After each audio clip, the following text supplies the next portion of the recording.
Hello, I'm Jacob Schirmer. I'm co-founder of Koopa Candle, the all-natural handcrafted candle company. Originally from Kansas City, now we're here in New York City. And today I just want to show you what we're all about. We use all-natural ingredients, essential oils, ethically produced soy wax, but I also want to kind of show you how the process is done. We obviously do this on a much larger scale, but this is something you can do at home. So you need a few ingredients, obviously wax, essential oils, or if you want to use fragrance oils, whatever you can get your hands on. All these can be found online. Candle jars. You also need a wax pot here, a candy thermometer, and a scale for measuring. So I've already pre-measured the wax today. This is our all-natural wax that we use. A lot of people use beeswax, they use synthetic wax, whatever you really want to get into, but this is our all-natural soy blend. So this is pre-measured here for a couple candles. You'll want to use a scale. Depending on how many candles you want to make at home, your packaging will tell you how much wax you need. You'll also need a double boiler. And you can do this on your stovetop or with a hot plate like we have here today. And you put a few inches of water in the pan here. And you just kind of want to get started melting that wax down. And whatever wax you're using, it'll tell you what the melt point is. As soon as your wax melts, then you'll continue the process.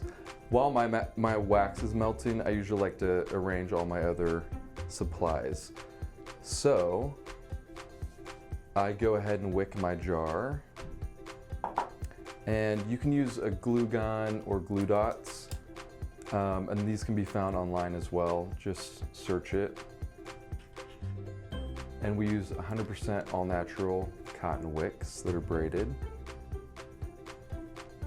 We really like to focus on the natural aspect. We're from a farm in Kansas. It's over 150 years old. So we really wanted to get back to the handcrafted, all-American brand. And this Koopa Candle is an extension of the heritage and our family farm. So the glue dot, it sticks right in there at the base. And you just want to give it a press. And there's all sorts of glue that you can use, so whatever works best for you. So and give it a tug to make sure it's in there. Go ahead and make another one here. Just press and it comes right off.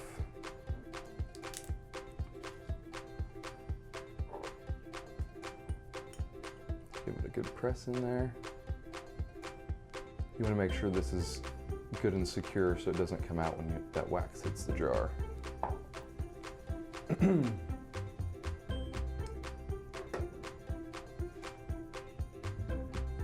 Do you have any comments out there on Facebook? We have a lot of people saying hello and hello crafters, but we do have Deborah who wanted to know how much do the oils usually cost that you're using for the candle today? So it depends. We personally use 100% essential oils, so they can be quite expensive. But there are alternatives, fragrance oils. It really depends on what type of oil you're using. Mm-hmm. The more rare the oil, the more expensive it's going to be. All of the oils that we use are ethically produced and from the indigenous area where they're grown. So like the lavenders from France, stuff like that. Got it. So the more detailed it is, obviously more expensive. And just, it's supposed to be fun and you can just work with whatever budget you have really and just test and experiment. Linda wants to know, are all of these things that you're using today, not necessarily like about the name brand or anything like that, yeah. But would it be easy for them to order it off offline or like Amazon? Or would you prefer they go to a store where they can get these things, where they can actually smell it and feel and touch the stuff? Yeah, there are so many companies out there. If you were to get online and just search it, there'll be a host of thousands of different companies. You can go to a hobby store too if you just kind of want to get a feel of like the supplies that you need, kind of what they look like the wicks. So pretty much everything that you could ever want or need. check our wax here. Sometimes it takes a while for the wax to melt, depending on what kind of wax you're using. But once it starts to melt, the process kind of happens pretty rapidly. Okay, and so while that is still melting, I would normally use a scale to measure out the oils. Every wax out there, whether it's beeswax or soy wax or synthetic wax, has a certain maximum oil that it can hold for safety reasons. So you'll want to see on the packaging, whatever wax you're using, how much oil you can add to that wax. So I'm going to go ahead, I'm going to use a few oils here today for LittleThings. I came up with a scent for them. I'm going to use this oil called Ylang Ylang, and it's actually an antidepressant oil. So it's very invigorating. It's got kind of an exotic floral scent. And any oil that you want to use, you can research if you're into lavender, what properties it has, all of those things. I'm going to use lavender, it's very soothing, and then lemongrass, which is one of my favorites, invigorating, and it has just like a nice classic fresh smell to it. So I'm going to go ahead and measure these out, and again I'd be using a scale so I know exactly how much to use. And you can pull these. We have other vessels we use, but I wanted to show you that you can just pull these out of your cupboard. Just a simple shot glass. You don't need anything fancy if you're making them at home and just experimenting. We have Graham who wants to know, because you're making a LittleThings specialty candle today, but they wanted to know if there's anything that they could add if they wanted to use it outside to ward away, let's say, like mosquitoes or bugs.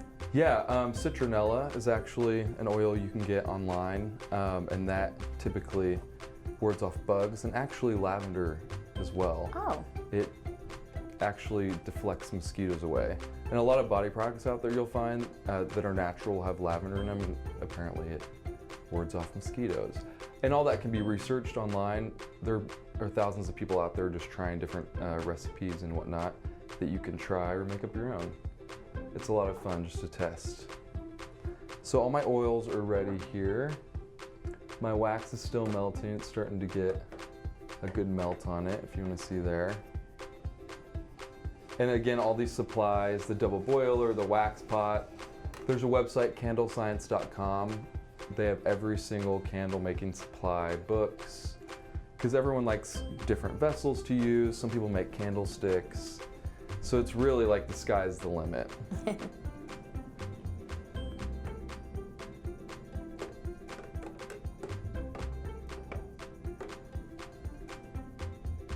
And we're on Instagram as well, Koopa Candle. We have an exclusive heritage collection that we have been selling. We have 3 scents, and we always come out with a capsule scent during the seasons. Our most popular scent, Citrus and Shade. It's really popular in New York City.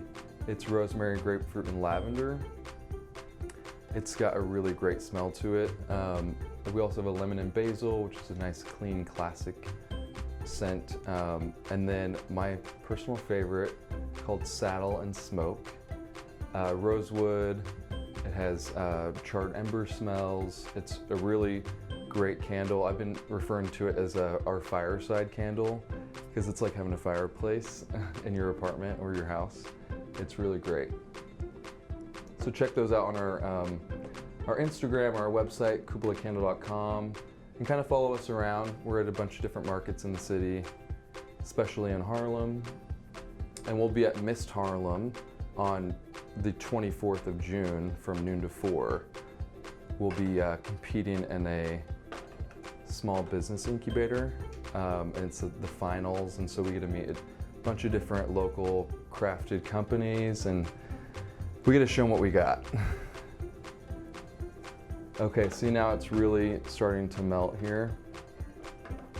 And at this point, the process really speeds up. And of course, the more candles you're making, the longer the wax takes to melt. We're just making a couple today, so. So Jacob, for anyone who's just tuning in, who may have missed the very beginning, can you just mention again what you're using to melt the wax and what wax you're using specifically? Yeah, so I'm using a soy wax you can find on any website online. This particular soy wax is an ethically produced soy wax. There's no pesticides used on it.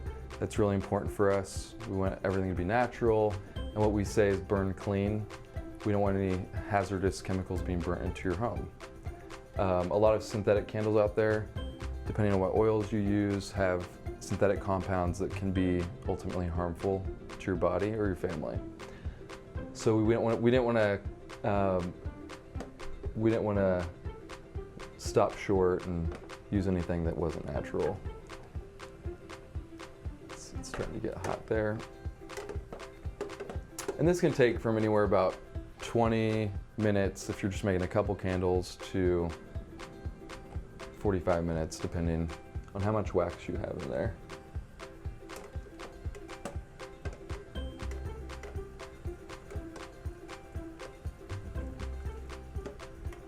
And also when you're making your candles, just be mindful. These are flammable objects. You just want to safety first, and if you're going to burn your candle and test it out, you want to be in the room, not out of sight.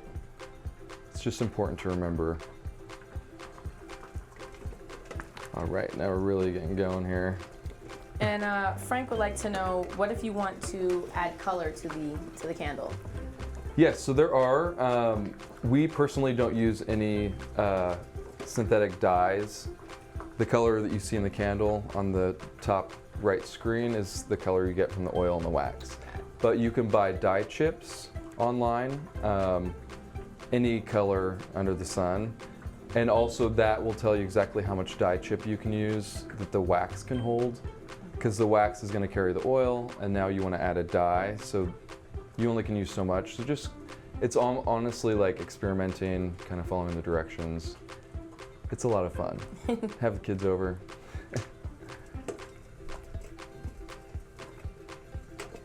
I kind of just stir it around, just kind of get it a little more melty. Well, we have a few people in the comments who are saying what scents they would like if they were making their own candle. Yeah. So we have Loretta saying peach. Oh. And we have Michelle saying ocean breeze. Okay. I like that. And Francis saying rose scented. Okay. And Michelle saying honeysuckle. Okay, Michelle, that sounds good. And a lot of those scents you just mentioned, you can actually online, if you just search that oil, there's a lot of times there'll be premixed fragrance oils. Okay. So if you want to take the guesswork out of it and not make your own scent profile, which I spent over a year and a half developing our scent profiles with our essential oils all hand blended. But if you want to cut through all of that red tape and go right to your ocean mist or your honeysuckle, you can buy that pre-made online. And those are good too. Those, everyone enjoys their scented candles. Everyone has a different nose for what they like, so it's a lot of fun to see what people are commenting on. Yeah, we have a lot of great stuff still coming through. Kristen said mandarin orange. Linda says I would use the scent lilac. And we have pomegranate, pumpkin. So sky's the limit, right? It really is. I would love to use lilac because we had lilac bushes growing on the farm. There just isn't an essential oil for us that we can use. So, but we can blend certain things, kind of get an essence of that time. But I love lilac, yeah. So this is almost done. You want to get every little piece melted there. So there's a couple little chunks still in there. And you really want to keep an eye on the wax because you don't want it to overheat. It's going to take longer to cool down. And like I said, while this is melting, I get all of my ingredients in my jars ready, just so that when this is ready to mix together, I'm prepared. So I turn off my heat here, and I'm just going to let it cool on a paper towel. So this is where the candy thermometer comes in. Depending on what oil you're using, you're going to want it to cool down to a certain temperature before you add the oil. And you can find that online or whatever wax you're using. A lot of these thermometers have clips on them, so you can clip it right on the side here. And this process, now you're pretty much just waiting. It's like a lot of hurry up and wait. Also, another thing that you can do as far as if you're trying to come up with a scent profile, you can put a little oil on a cotton ball, depending on how many oils you want to use, and you put them in a sandwich baggie. And that'll kind of trap the scent for you, and then you can smell it that way. Oh, that smells That's a good idea. Yeah. And a lot of those techniques are found online. There's a lot of candle making videos. I personally like to just kind of go with it, throw it in the wax, see how it burns, because it always smells different too when you actually go to light the candle, because there's a wax element involved at that point. So it's diluted. Roseanne has a good question. What would you recommend as a nice scent for a man for a candle? Oh, I like the woody scent. So our saddle and smoke candle is a very wood-forward scent. We use rosewood. It's on our ingredients there. And there are several different type wood oils, natural wood oils that have a woody scent. I also like, for the holidays, fir needle or pine, you know what I mean? So it has that woody, fresh holiday scent as well. So that's fun to use. Yeah, but test out those wood oils. Lavender is like kind of a catch-all, I think, for everyone. It's just one of the freshest smells you can get. And then gift it and see how your guy likes it. But test it out first to make sure that it's a good burning candle. Rowena says, what temperature should it be at before you start moving on with the process? So you want to make sure, depending on what wax you're using, because there's beeswax, soy wax. I think the melt point on this wax is like 160 degrees, give or take. Okay. You want it to drop about 150 degrees or so. And again, your wax is going to tell you on the ingredients when to add oil, what temperature, and that can all be found online. Because there are so many different types of wax that it's important that you read the instructions so you get the best candle out of the process. So we're still going here. I'm going to drop this in here. And amazingly enough, I haven't burnt myself making candles yet. Well, we have a lot of people in the comments who are saying they make candles as well, and that it seems like it's a super hard process, but it's really actually pretty fun and easy. Yeah, it's fun and easy. It's a lot of trial and error depending on like what consistency you want. For our line, it took us a while to get the process down just because there was a lot of different things involved with it. And now we're on a larger scale, so it's a whole different ball game. But this is right where we started, in our kitchen with one pot, a thermometer, a couple jars. And you really got to start somewhere. But it is a lot of fun. Especially, but you have to wait a couple days for the candle to cure once you pour it. I would say like 3 to 4 days just to make sure it's like solidly cured before you can burn it. So I'm kind of anxious waiting on that candle to dry, so I can burn it. And Jess wants to know, how long does it usually take for a soy candle, but I know it probably varies by size as well, to burn out? Like if they light it today and let's say it's a large candle. So the jar I'm using today is the actual jar that we use for our candle line. This is an 8-ounce jar with soy wax, and it lasts about 45 hours. Oh. So you get a really nice life out of the candle. Soy wax specifically has a good, even, high temp melting point.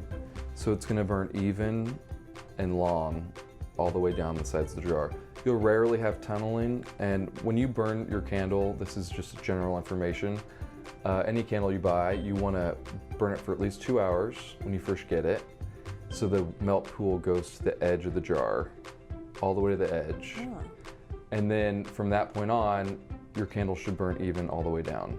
So don't light it for 20 minutes and blow it out, because it'll start funneling, because it's a memory wax, soy wax specifically, so it's gonna burn to the point that you burnt it last time. So enjoy your candle, burn it for 2 hours, and every time you light it, just like enjoy it and burn it. Yolanda wants to know, what temperature are you at right now? We are at 150 degrees. I'm gonna let it drop a little more. And also, you know, depending on where you live, if you're in the mountains, obviously the elevation, that could affect your candle making process. Do you have your air conditioner running? All of these things. If you let your wax cool too quickly, you can have cracking or sinkholes. And I don't have an example with me today, but basically you look at the top of the candle and there's a crack in it. And that actually affects the burn. Okay. So if you're shopping for a candle and you see a crack in it, I'd not buy that one. Or like a sinkhole, because it will affect your burn time. And that's typically because it cooled too quickly. Well, Melanie is calling you the candle whisperer. I am the candle whisperer. You know what? It's been a long process, a fun process for us, starting our business. And I've learned a lot of things to do and not to do. I've had a lot of failures, a lot of candles tossed in the trash because it didn't turn out the way I wanted it to. But that was, you know, it was fun, and now we've kind of perfected our brand and our process. So it's a lot of trial and error. Well, you brought up something that brought on another comment. Yeah. Irina, would like to know, so when did the business get started? We started about a year ago. Like I said, we grew up on a 150-year-old farm, my sister and I, and we just wanted to get back to the handcrafted all-American sensibility. And though we don't farm ourselves, we wanted an extension to keep the memory of the farm alive. It's still a running farm today. So we chose all natural ingredients, essential oils, ethically produced soy wax, and that's basically where the idea of it started. And I've lived in New York for about 9 years now. Ooh, that dates me, I guess. And really I had a chance to see the market, the candle market, because obviously every brand from around the world is being sold here. And so I really got an insight of how and where we fit our brand.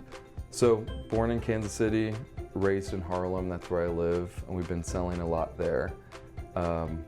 So we've really integrated ourselves in the community in Harlem as well. So yeah, so about a year, and it's been such a fun time, working with my sister especially. I never knew that I could run a business with a sibling, but apparently it's the end thing. I've met a lot of people now that have sibling business partners, and it really works out because you know each other and you can support each other through the ups and downs of having a small business, which is really nice. Well, Diana wants to know, what size wick do you use for the 8-ounce jars, and what do you recommend with larger containers? So Linda, depending on what jar you use. Diana. Diana. That's okay. The wick, when you buy a wick online, it'll tell you the diameter of the jar or whatever vessel you're using. It'll say use like a 16-inch candle, and every wick's different. So we use an all cotton blend. So I can't give you an exact answer because it also depends on what oil you're using, because it saturates the wick. So it's a lot of trial and error. I would start with the instructions you're given for the wick size. It'll tell you, depending on what jar you're using, or if you're doing a candlestick, those are obviously different wicks as well. So that's not an exact answer, I'm sorry about that, but it's, you really gotta test it out. And for everyone who's just tuning in, yes, Jacob here is DIYing he's making candles, excuse me. I'm making candles. And because some people did miss it, yes, maybe just quickly run down what you're using today for each thing, so people know. Yeah, so today I'm showing you the basics of how to make a candle at home. Right now you need a wax pot, you can find that online, candy thermometer, wax, either beeswax, synthetic wax, soy wax. We're using soy wax today. A candle jar of some sort. I see a lot of people using mason jars, and you can get those at any big retail store. And I've made a few mason jars when I was testing, and it's a lot of fun. You'll need a wick, and there's all sorts of wicks. There's hemp wicks, there's cotton wicks. This is a cotton wick, so we use all natural cotton and soy wax and essential oils. So yeah, you'll need the oils as well. And a scale? And a scale, yeah. So everything you'll want to measure out, depending on what, if you have an 8-ounce jar, you'll want 8 ounces of wax, and then it'll tell you how much oil that wax can hold, so then you'll need the scale to measure the oil as well. And you can use fragrance oils, essential oils, anything under the sun really. It's nice to just test around. You'll need a double boiler. So this is a simple setup. This is a hot plate with a sauce pot and some water. And basically this just sets right in a few inches of water, and you melt the wax until it hits its melt point and then pull it out. You let it cool a little bit, and actually we are at the point where we can add the oil. Awesome. So again, LittleThings, we made a special scent for you today, okay? We did an antidepressant oil, Ylang Ylang. And then we had some soothing lavender. Okay, and this is all pre-measured. And then lemongrass, which is a very clean, classic, invigorating oil. Well, we have Paul who has 2 questions for you. The first one is, what's your favorite candle scent? And the second is, could I eat this candle scent? Well, my favorite is obviously our candle line, Koopa Candle. I have a smoky scent that we make. It's called Saddle and Smoke. And it has a very woody, charred ember, but you get sweet, sappy notes too when you burn it. I'm from the farm, so basically, you know, you can take the boy off the farm, but you can't take the farm out of the boy. So that's kind of like my dad and I chopping wood in the wintertime. So I really am drawn to that scent. And I wouldn't recommend eating these candles. They're not edible, that's for sure. So then I just give it a quick stir, just to blend the oil and the wax together. And then I'm gonna let it cool a little bit more before I pour it off. Did y'all have any other questions as far as like the process or the steps you need to take? Not yet, but we do Okay. have Patty who wants to know, why do you prefer soy wax? I prefer soy wax because of the burn properties. Like I said before, if you missed it, soy wax is a memory wax, so if you burn the candle to the edges of the jar, I suggest when you first get a candle, burn it for 2 hours. Let it burn all the way to the edge of the jar, and then the rest of the time, it will burn even all the way down. I hate those candles you spend $30, $50 sometimes on a candle and it tunnels, and you miss out on all this wax, right? That's just no good. So that's another reason why I prefer soy wax, and it also burns longer, so it's a higher temp. A jar like this is our 8-ounce jar size, that'll give you a 45-hour burn time. So that's a lot for a candle. So you're gonna get a lot of enjoyment out of that candle. It's great as a gift as well. Yeah. And just also, before you pour off the oil, just make sure that wick's secure, okay? And like I said before, you can get these glue dots at any craft store. You can use a glue gun. There's lots of information about candle making online, lots of books and videos. Everyone kind of has their take on it. You should really use what's best for you. So we're almost to the temperature. I'm just gonna give another little stir, make sure that oil's incorporated with the wax. Also, when you're burning your candle, if you ever have any wick issue, you know, sometimes you get partway down, maybe you didn't burn the candle as long as you're supposed to, so that it was even burning. You can let if the flame's drowning out, you can actually let the wax melt as much as you need it to, and then once that flame goes out, you're like, dang, because the flame got drowned. You can take a paper towel and just, after the flame's out, and just soak up some of the wax. Oh. This is with any candle, and that should revive your candle for you. Also, you know, sometimes when you get a candle and you get down to the bottom, and there's still a little wax left, but the wick's gone. because there's a little collar on the wick. So once it hits that metal collar, it's not, for safety reasons, it's not gonna let that flame touch the glass because the glass will crack. But you can get a candle warmer, which is like a little hot plate. You can get them at any big retail store, and you can literally put your jar on there and turn it on. They're electric, and it'll burn the rest of the wax out of there for you.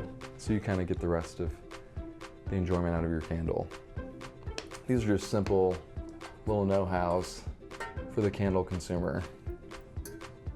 So we have a lot of people who are eager to see you start pouring this. Okay. They want to know if it's right, if the temperature is right yet. It's about there. So yeah, and also while this is cooling down, I usually do my cleanup process because you don't want to have your oil sitting around. And yes, I think we're there. So give it one quick stir here. Okay, my wick's secure. Just make sure you have some paper towels down because this can get messy.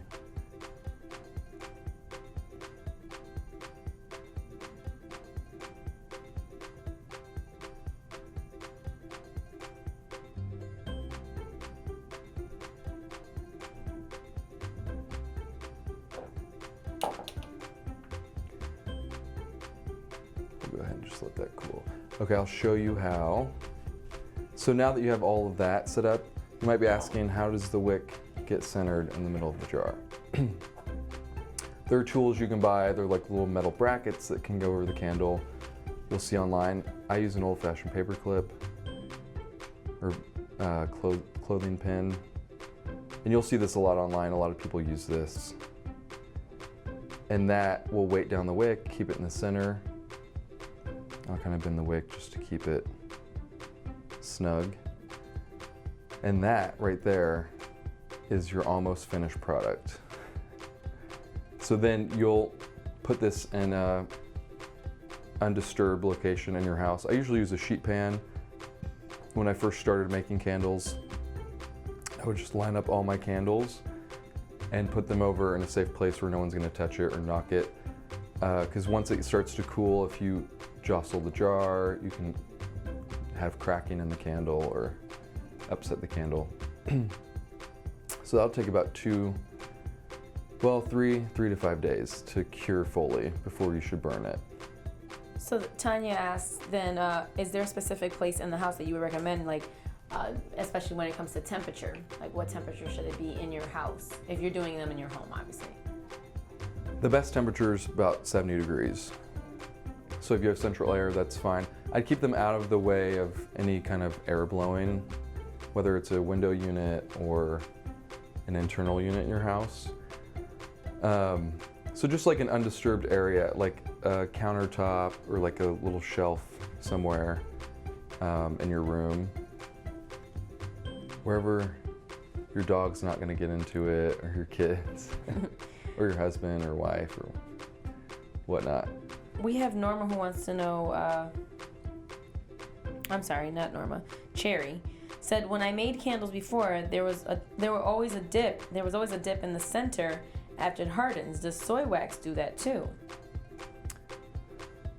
I would say that depends on the jar you use. If your jar has a dip in the bottom, like a little dig out, that probably is going to determine the shape of the wax as it sets. So I would look for something, if that bothers you, it shouldn't affect the burn on the candle. Look for something that has a flat bottom to it, and that will keep the wax even, if you're doing it for aesthetic purposes. So check that out. That might be the reason. Look at the bottom of the jar. It might have had a little scoop out. Amanda says, why the thermometer? I still have no clue why. So the thermometer, if you pour the wax too soon or add the oil too soon, you're gonna have evaporating. So if you add the oil as soon as the wax is melted at its highest heat point, that oil is gonna start to evaporate and you're gonna lose your scent. You won't lose all of it, but you'll lose some of it. So all the waxes out there, they recommend that you let it cool for a little bit, depending on what temperature they recommend. Then you add the oil so that it all incorporates nicely. Then you keep track of it with your candy thermometer. And then you wait till it gets to a certain point, depending on the wax again, for a pour. Because if you pour it too soon, we talked about cracking earlier, or pit holes in your candle. If you pour the hot wax too soon into your cool glass jar, then that will cause cracking in your candle.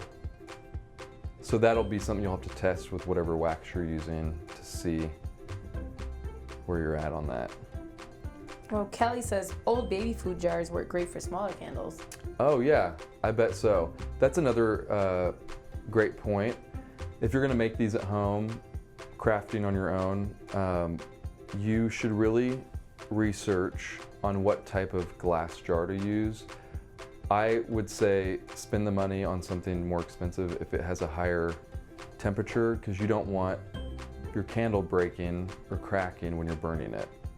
Because the glass, if the thinner the glass, the more likely it is that the candle might break and cause an accident or a fire while you're burning it.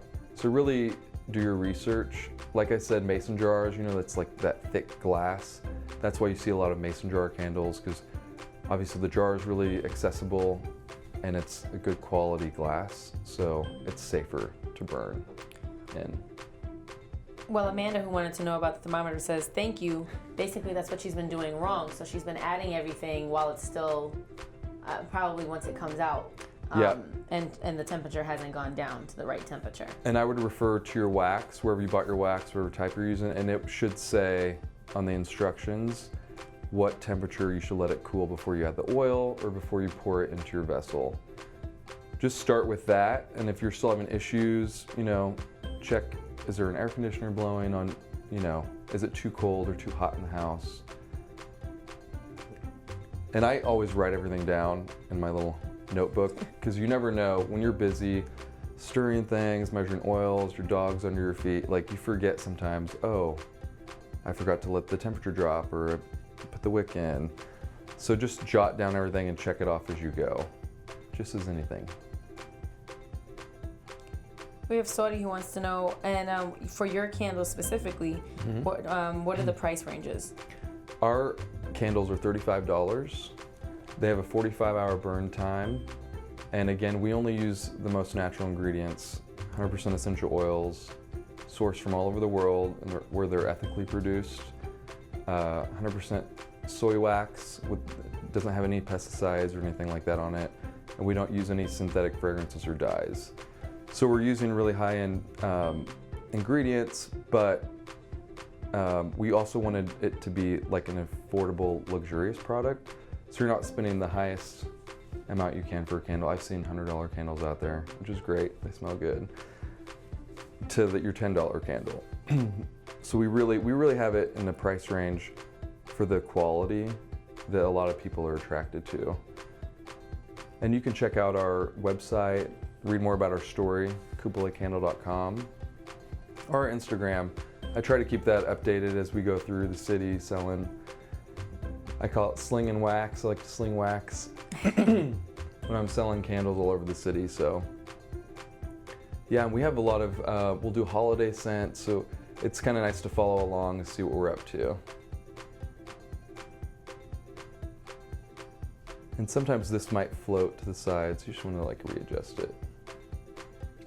And actually in about a day it'll set up. You don't want to burn it even though it looks like it's all dry. There's a curing process, so wait that 3 to 5 days before you burn it. Marie wants to know, outside of obviously your candles, are you able to find soy candles in a health food store? Yeah, actually if you go to Whole Foods, which, you know, they have all organic items and whatnot, you'll be able to find soy wax candles there, or any other natural grocery store or retail store. And I've seen a lot of other waxes. There's another trendy wax out there right now, coconut wax. I don't know all about coconut wax, but it burns clean and is environmentally conscious. And yeah, just play around with the oils. There's so many ways to go about it. so many different oils you can use, fragrance, synthetic, natural. It depends on what your lifestyle calls for and like what your taste is really.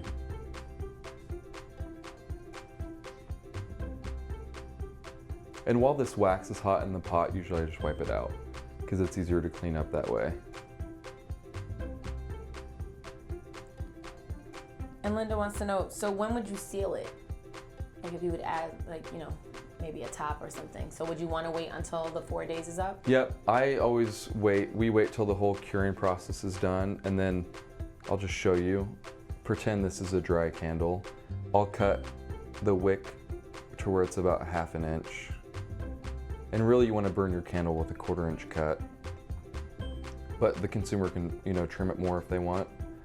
And then I would put a lid on it.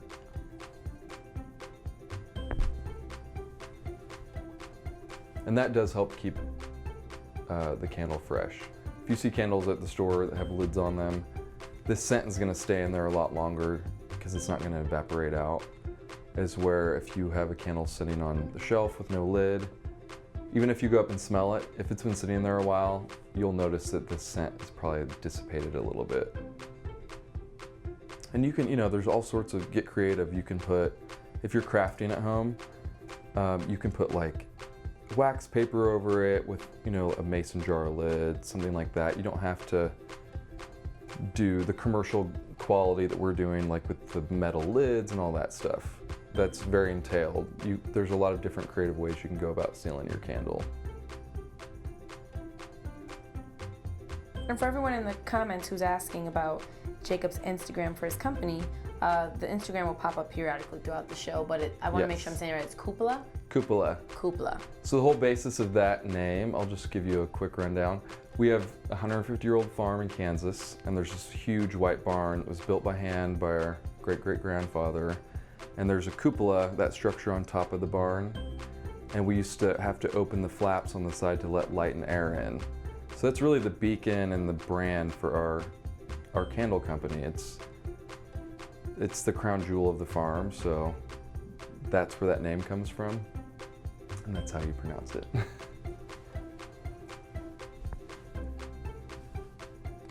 And yeah, just keep up on if you follow us on Instagram, sometimes we have deals. We'll let you know where we're selling in the city if you want to come check out our heritage collection, citrus and shade, saddle and smoke, lemon and basil, and kind of get more about our story. I'll pitch it to you, answer any questions you might have. This smells good. Y'all smell that? It does smell pretty good. I know you don't have smell-o-vision out there. But I can smell it from here, and I can vouch. And this soy wax is really soft wax, so if you spill a little, it's quite easy to clean up. That's another great property of that. Or if you get it on your skin, just wipe it right off. It's not going to harm you. Sonia has a question. What are your thoughts on making candles with flowers in them? Oh, I've seen some of those out there. And how would you do that? Do you know? Even though you don't do it for your candles? Yeah, I don't do it. I assume, I don't want to assume all the time, but they just sprinkle some of the petal, like rose petals or whatever they might use, herbs, in as it's drying. Ah, okay. That might affect the actual surface of the candle, obviously. We don't use those kind of things. I think that you would have to also keep an eye on that because those dried flowers could catch fire, I would think, when you're burning your candle, but I'm not an expert on that, so. I thought you were the candle whisperer. I am, but we don't put any of that stuff in there. Well, Heather says what you're doing is very cool. Thank you.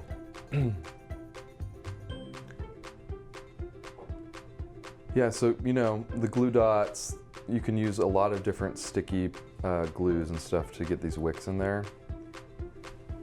It's all about like what you have access to, how much money you want to spend for your home crafting.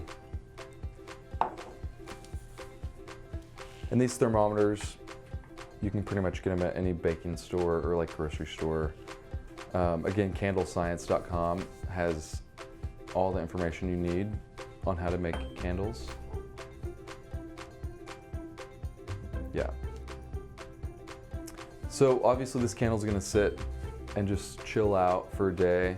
I would wait at least a day before you move the your candle, and then obviously wait 3 to 5 days before you burn it, just so you make sure it's cured. But after a day, it'll pretty much be solid enough to store somewhere else out of the way. And I know that you mentioned earlier you don't add color to your candles, but some people wanted to know what was it that you mentioned specifically about if they did want to add? So I don't know if you saw earlier in the program, our wax comes in chips. Okay. You can buy dye chips. Got it. And you can get any color under the sun. You can mix colors, you can swirl colors. People use them in their candlesticks, pillar candles, all that stuff. Again, you'll want to follow whatever wax instructions you have. It'll tell you how much dye you can add, because the more ingredients you add, the less stable your base gets. So whether you're using beeswax, soy wax, whatnot, you want to make sure it's all evenly blended and you're gonna have a good burn out of your candle, because that's, at the end of the day, that's what you want. You want to have a good burn and good scent flowing.